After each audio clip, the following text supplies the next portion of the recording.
So my book and my work in general as a journalist has been an effort to explain how the power of the U.S. president has been growing dramatically in recent years, where these changes are coming from, and what that means for the future of American-style democracy.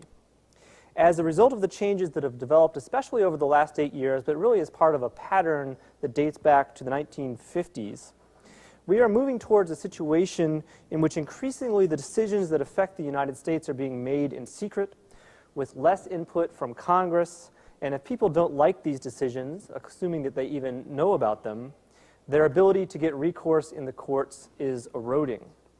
And here it doesn't matter whether the issue is the environment, energy, civil liberties, or war.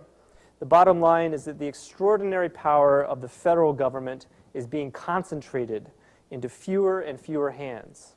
And the checks and balances on what the handful of officials atop the White House hierarchy can choose to do with that power are eroding away. And here I want to pause to emphasize an absolutely critical point. Although we are having this conversation in the context of a Republican administration, executive power is not a partisan issue. America has had Democrats in the past. It will have a Democrat as president in 2 months. These future Democratic presidents will be able to draw upon the same legal and political precedents established by the current occupants of the White House to unilaterally impose their own policy agendas. And to think clearly about this, we must separate the specific policies that President Bush has used these powers to advance, like the establishment of Guantanamo and harsh interrogations, from the structural or procedural tools that he used to advance those policies, but that a different president could use to advance different policies. To give an example, back in 1993 and 94, when Bill Clinton was president, Hillary Rodham Clinton had a task force that was trying to advance the liberal agenda of creating universal health care in America. And conservatives were the ones who were outraged because the White House was trying to keep her task force work a secret. But there were laws on the books that said that task forces like that had to do their work in the public view. And eventually, because of those laws, the Clinton White House was forced to reveal what Hillary's task force was up to. Flash forward to 2001, and Dick Cheney is running the exact same kind of task force focused on energy policy.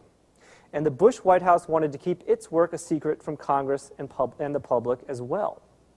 But unlike the Clinton White House, the Bush-Cheney administration did not give in when people started citing those open government laws.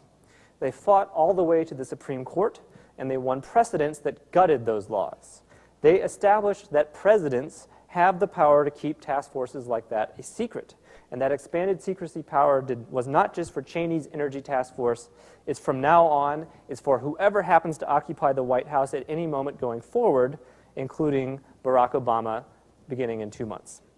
That's just one tiny example of the myriad ways in which the current administration has very successfully, very ingeniously expanded the fortress of secrecy that protects the upper levels of the executive branch.